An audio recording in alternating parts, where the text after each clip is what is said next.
Pada intinya setiap orang adalah manusia unggul, tetapi banyak orang yang tidak menggali potensinya secara baik sehingga Anda merasa menjadi orang tertinggal. Satu yang paling penting menurut saya, tidak ada bangsa yang maju tanpa membaca. Jadi intinya membaca. Dengan membaca Anda bisa membuka pengetahuan Anda. Dengan membaca Anda menjadi orang yang berbeda dengan orang yang lain. Pastikan kalau Anda membaca, Anda menjadi bagian penyumbang kebaikan dari sekolah ini dan kebaikan bagi bangsa ini.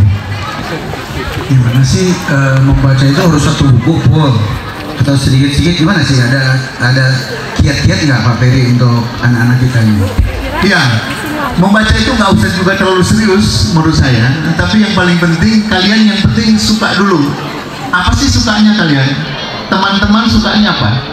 Ada yang membaca Pak cuma 1 lembar, ada yang membaca 3 lembar, ada yang membaca memang dia cepat juga bisa misalkan 1 buku.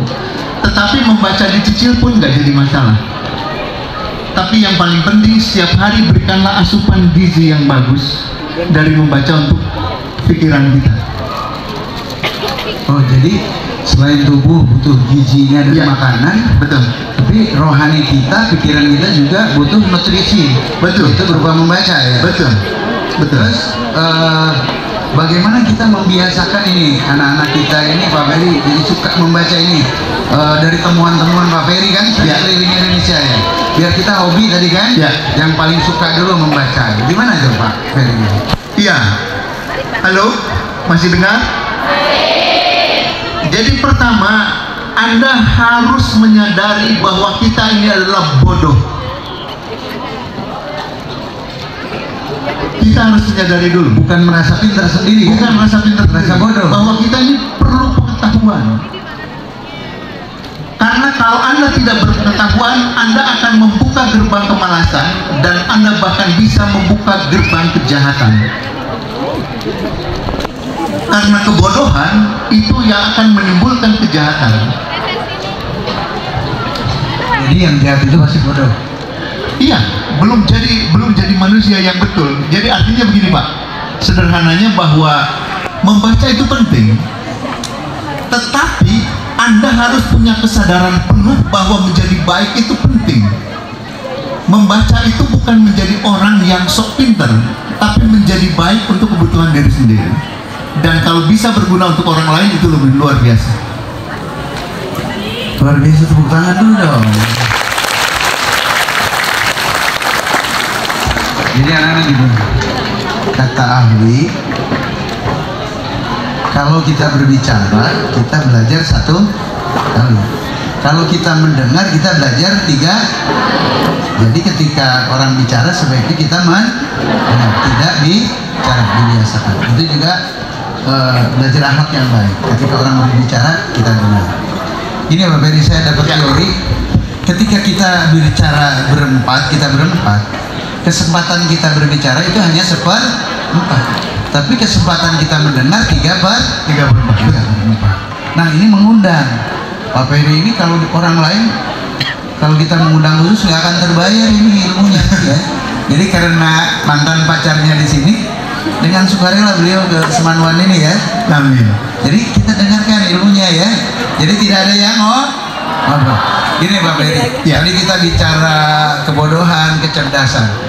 Ini punya menurut Howard Gardner itu ada 10 kecerdasan manusia. Coleman itu mendefinisikan lebih simpel.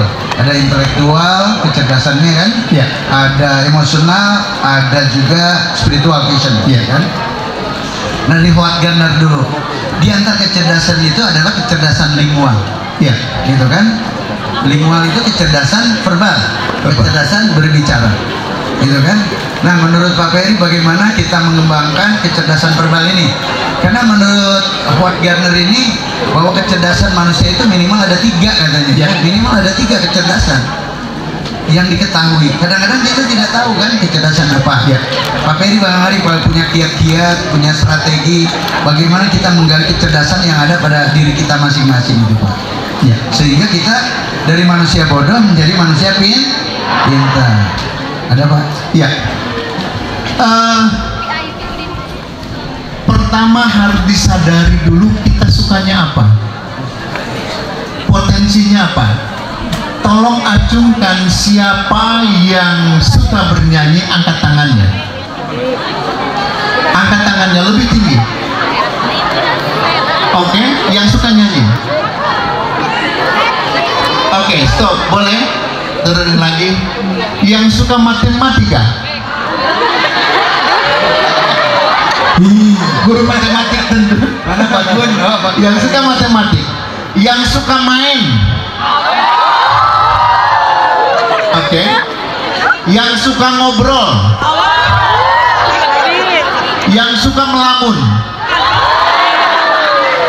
Yang suka ngebodor. Oke. Dengar. Itu semuanya uang. Ini semua bisa jadi uang itu. Semuanya bisa jadi uang. Anda yang suka jalan-jalan, Anda bikin vlog jalan-jalan, itu jadi duit. Anda yang suka apa tadi? Melamun, Anda bisa jadi penulis novel, penulis skenario. Anda yang suka ngebodor, Anda berpeluang menjadi pelawak dan menghasilkan uang. Jadi apapun Anda, termasuk orang pemalas yang tidak mau keluar rumah, itu bisa jadi uang. Tapi cuman masalahnya, Anda mau nggak konsisten dengan cara itu? Konsisten itu artinya terus berulang tidak bosan, kemudian ditambah ilmunya, itu ya konsisten itu. Betul. Konsisten itu tidak sekali saja, tapi terus berlanjut ya. Berkesinambungan, itu kan maksudnya. Betul. Lanjut Pak Gari. Saya, 32 tahun tidak pernah menyanyikan lagu orang lain. Tapi saya selalu diundang keliling Indonesia, bahkan diundang oleh Presiden untuk menyanyikan lagu sendiri.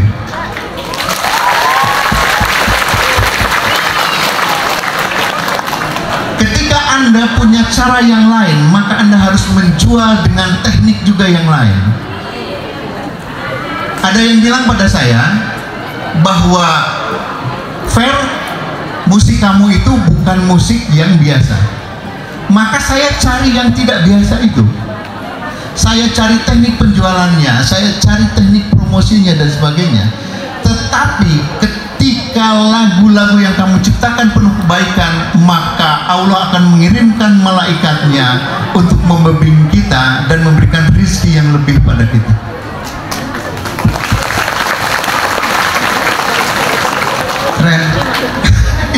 Iya Pak, jadi yang saya rasain itu. Jadi sejak kecil saya lahir di Wanayasa. Zaman itu tidak ada listrik. Oke. Ini orang kampung. Saya orang kampung. Harus bangga jadi orang. Iya, orang kampung. Saya tidak, waktu itu belum ada listrik dan sebagainya. Saya tidak punya gitar. Saya tidak pernah belajar main gitar. Saya tidak pernah belajar bernyanyi. Tapi saya ada di jajaran 5 penulis lirik terbaik Indonesia.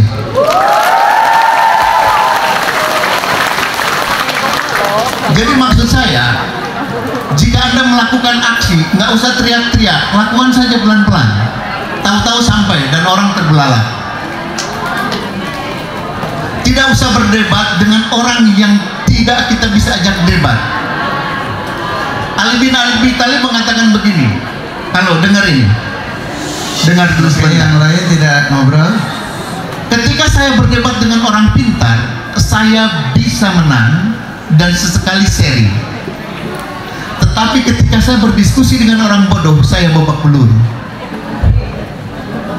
Maksudnya gimana tuh babak belur? Jadi begini, Anda berdiskusilah dengan orang yang memahami tentang diskusi apa. Diskusi itu untuk apa? Diskusi salah satunya adalah untuk menghasilkan solusi. Diskusi bukan mau menang atau kalah. Jadi inti diskusi finalisasinya itu mencari solusi.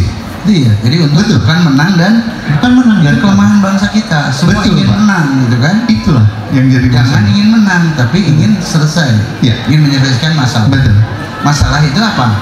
Masalah itu dalam metodologi penelitian adalah kesenjangan antara harapan dengan kenyataan. Keinginannya ini, kenyataannya begitu. Betul. Carilah solusi itu ya. Betul. Betul. Gimana lanjutannya Pak Ferry? Iya, saya berpatokan begini, tidak usah menjadi manusia yang sempurna, tapi manusia yang tidak berhenti untuk berusaha. Tidak usah menjadi manusia yang sempurna, karena semua manusia itu lautan ke apa coba? Ketidaksempurnaan. Tetapi terus Anda berusaha sehingga Anda menemukan sesuatu dari usaha Anda. Jadi kalau Anda mengejar kesempurnaan, Anda tidak akan pernah bisa sempurna. Tapi Anda untuk terus-menerus belajar, mendapatkan sesuatu bonus, itu pasti Anda dapat. Luar biasa ini. Tepuk tangan dulu dong. Bisa loh ini ya, pemikiran Pak Ferry kan udah keliling ya. Indonesia, malah ke luar negeri, banyak negara yang dikunjungi. Apa? Modal gitar, modal syair, modal lagu kan? Nah, kita menjurus nih ke profesi Kang Ferry nih sekarang. Iya. Kita secara umum, Kang Ferry kan kok bisa ya? Orang lain kan musiknya, lagunya pasti cinta-cintaan kan? Iya. Yang keren. Pasti urusan birahi aja semuanya kan? Ini urusan literasi, kok bisa gitu kan? Iya. Nah, saya mendengar kemarin kita diskusi. Jadi anak-anak nanti yang buka puisi ingin jadiin lagu lah sama Pak Ferry. Iya. Yang bisa buat melodi itu dibuatkan puisinya Kang Ferry. Jadi Kang Ferry tidak menyanyikan lagu sendiri, tapi juga menyanyikan nanti lagu hasil-hasil kolaborasi dengan anak kita. Betul. Bikin Betul. Pak Ferry ya. Tapi yang bagus tentu saja kan. Iya. Diseleksi dulu. Mau nggak anak-anak? Jadi buat puisi itu nanti tidak untuk diri sendiri saja. Nanti yang bagus dipilih sama Kang Ferry, nanti saya ingin boleh. Nanti jadi lagu gitu kan. Jadi anak-anak berkolaborasi dengan Kang Ferry hari ini tidak sekedar mendengarkan, tidak sekedar bicara, tapi juga cari solusi.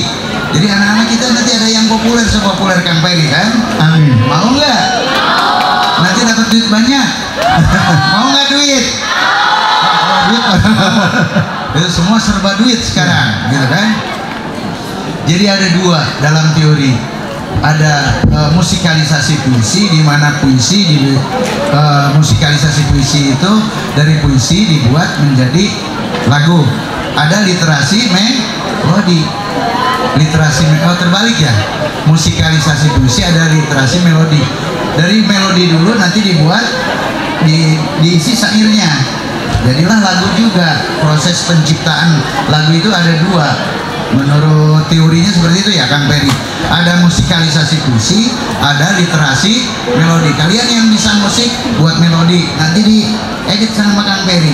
Begitu juga yang bisa buat puisi, nanti dibuatkan lagu. Kenapa tidak kolaborasi?